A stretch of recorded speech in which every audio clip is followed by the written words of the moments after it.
एक बुढ़िया थी। वह एक कुटिया में रहती थी। बारिश के दिन थे। एक रोज मूसलाधार पानी बरसा। बुढ़िया की छत टपकने लगी।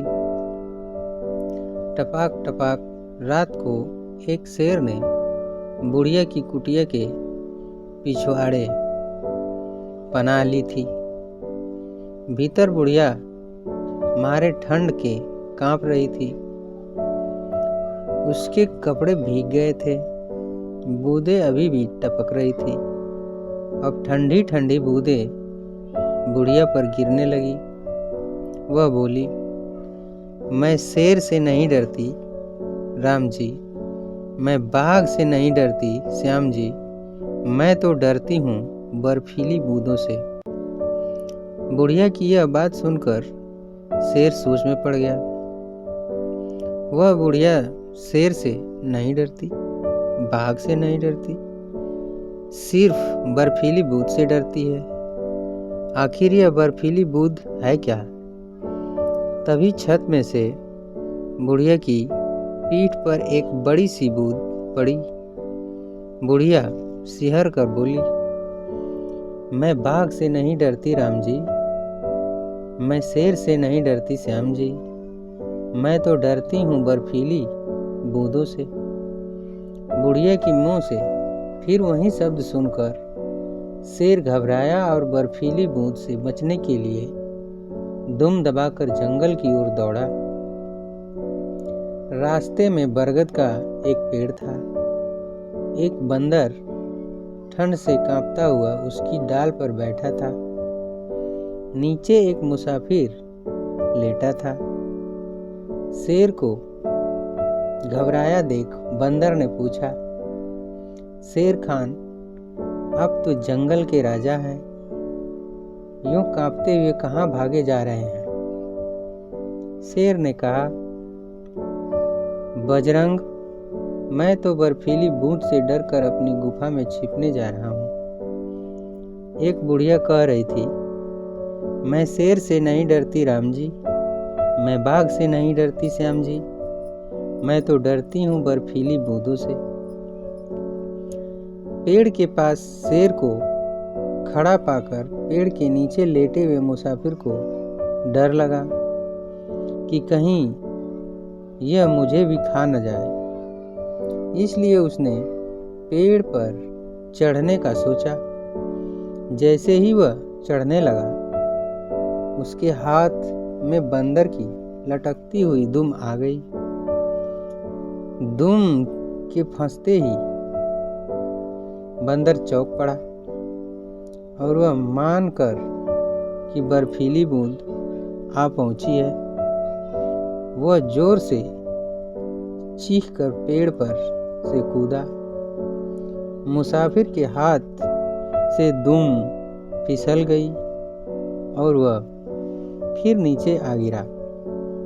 जब बंदर चीखा और मुसाफिर धड़ाम से नीचे गिरा तो शेर ने भी मान लिया कि बर्फीली बूंद आ पहुंची है। वह इतना डर गया कि दौड़ता हुआ दूर निकल गया। उसी रात एक किसान की बकरी खो गई थी। किसान उसे खोजता हुआ जंगल में घुस रहा था। अंधेरे में शेर उसे टकरा गया। वह समझा कि बकरी उससे टकराई है, इसलिए उस पर ढेर सारी लातें बरसाई, उसके कान पकड़े और 2-4 झापड़ भी रसीद किए। शेर ने सोचा, अब तो मैं बेमौत मारा जाऊंगा, मैं इस बर्फीली बूंद के शिकंजे से छूट नहीं पाऊंगा। इसी डर के कारण उसने किसान की मार भी सह ली और भीगी बिल्ली बनकर किसान के साथ चलने लगा।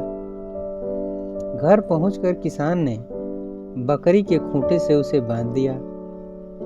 सवेरे उठकर जब किसान की औरत बकरी को छोड़ने के लिए आई तो उसने बकरी की जगह शेर को बंधा पाया। उस पर तो मानो गाज गिर पड़ी। वो ऐसे ठिठक गई, फिर वह उल्टे पांव भीतर भाग गई। किसान से सारी बात जाकर बताई। किसान ने खिड़की से झांक कर देखा। उसे भी यकीन हो गया कि खूंटे से बकरी नहीं शेर बंधा है। तो उसने चुपके से बाहर आकर शेर के गले से बंधी रस्सी काट दी और दौड़कर फिर घर में घुस गया। शेर ने सोचा, ठीक ही हुआ जो बर्फीली बूंद से छुटकारा मिल गया। वह भी जंगल की ओर दौड़ गया, दुम दबाकर भाग निकला। जंगल में एक शेर अपनी शेरनी के साथ बहुत प्यार से गुफा में रहता था। शेरनी को खुश करने के लिए शेर हमेशा उसकी पसंद का शिकार कर ले जाकर उसको गुफा में देता था। शेर शेरनी को बहुत प्यार करता था और खुश रखने की पूरी कोशिश करता था, मगर वो शेरनी को खुश नहीं कर पाता था, क्योंकि शेर शेरनी को गुफा से बाहर अकेले जाने नहीं देता था। शेरनी शेर की इस हरकत से काफी नाराज और उदास रहती थी। शेर यह बात जानता था कि शेरनी जंगल में अकेला घूमना चाहती है और वह खुद शिकार करना चाहती है, पर शेर डरता था कि कहीं दूसरे जानवर शेरनी को चोट ना पहुंचा दे। इसी डर से वह शेरनी को गुफा में ही रहने को कहता था। एक दिन शेर जब शिकार से लौटा तो उसने शेरनी को बहुत खुश देखा। वो गुफा के अंदर गाना गुनगुना रही थी। शेर को कुछ समझ नहीं आया। वह चुपचाप गुफे से बाहर निकलकर वहीं एक पेड़ की छांव में बैठ गया। उसी पेड़ पर एक तोता बैठा था। तोता चापलूस टाइप का था। उसने शेर को उदास देखकर पूछा, क्या बात है राजा जी, आप यूं परेशान क्यों हैं? क्या मैं आपकी इस परेशानी को दूर करने में कोई मदद कर सकता हूँ? शेर परेशान था। उसे कुछ समझ में नहीं आ रहा था, तो उसने अपनी परेशानी तोते को बता दी। तोता उस पेड़ पर काफी साल से रहता था, पर कभी भी शेर की गुफा में नहीं गया था। उसके जीवन की यह इच्छा थी कि वह शेर की गुफा में रहे। उसकी अपनी इच्छा सफल होते हुए नजर आ रही थी। उसने तुरंत शेर से कहा, आप परेशान न हो, मैं आपकी गैर मौजूदगी में शेरनी रानी पर पूरी नज़र रखूँगा। आपको आंखों देखी पूरी कहानी बताऊँगा। शेर भी तोते की बातों में आ जाता है। वह चुपचाप उसे गुफे में एक कोने में घोंसला बनाने की इजाज़त दे देता है। तोता भी बड़ी शान से गुफा के अंदर जाता है और बाहर आता है।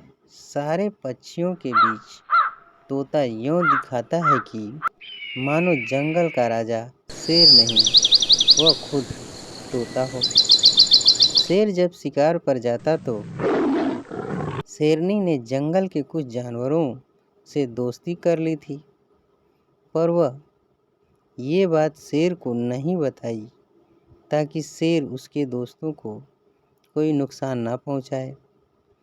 पर जब शेर गुफा से बाहर शिकार को जाता तो शेरनी उसके पीछे से अपनी गुफा से बाहर आवाज़ देकर अपने दोस्तों को बुला लेती और शेर के किए शिकार को आपस में बांट कर खाती, पर शेर के आने से पहले उन्हें गुफा से वापस भेज देती। एक दिन शेर जब शिकार कर गुफा में लौटा तो देखा कि शेरनी ने शिकार किए जानवर को पूरा खत्म कर लिया है। तभी वो तोते के पास जाकर पूछा, क्या हुआ? आज तो शेरनी ने मेरे पूरे शिकार किया, भोजन अकेले ही खाया, मेरे लिए भी नहीं रखा। तोता बहुत ही चापलूस था और चुगलखोर भी। उसने शेर को शेरनी की सारी बातें बहुत ही चुगली कर बताई। राजा जी, आप जिसे इतना जानते हैं वह आपकी जरा भी फिक्र नहीं करती, तभी तो आपके किए शिकार को जंगल के दूसरे जानवरों के साथ मिल बांट कर पार्टी करती है। और आप जो इतनी मेहनत जान पर खेल कर उसके लिए स्वादिष्ट शिकार लाते हो, वह तो गुफा का मान ही नहीं रखती। गुफा का मतलब होता है राजा और रानी का महल, और शेरनी उस महल में चूहे जैसे जानवरों को भी आने देती है। वह भी आपके पीछे बहुत गलत बात है। आपको इस रानी को सबक सिखाना ही होगा, नहीं तो जंगल के जानवर धीरे धीरे इस गुफा पर कब्जा कर लेंगे और इतिहास में जंगल का राजा का मतलब ही कहीं बदल ना जाए। शेर ने गुस्से में तोते से पूछा, तुम कहना क्या चाहते हो? तोते ने कहा, मैं कुछ नहीं कह रहा। जंगल में जो सारे जानवर आप पर हंस रहे हैं कि आपकी रानी ने अपने दोस्तों के साथ रोज रोज गुफा में पार्टी करती है। शेर को शेरनी पर बहुत गुस्सा आता है। वह गुफा में जाते ही शेरनी पर हमला कर देता है। शेरनी अचानक शेर के हमले से मर जाती है। शेर वहीं चुपचाप थोड़ी देर बैठा रहता है। शेरनी को मारने के बाद शेर गुफा से दौड़ता हुआ ऊंचे पहाड़ की चोटी पर चला जाता है और वह वहीं से कूद जाता है। शेर अपनी शेरनी से बहुत प्यार करता था, तभी तो उसे मारने के बाद खुद भी मर जाता है। चुगलखोर तोता उस गुफा पर कब्जा कर लेता है और सबको शेरों की कहानी सुना सुना कर हंसता है।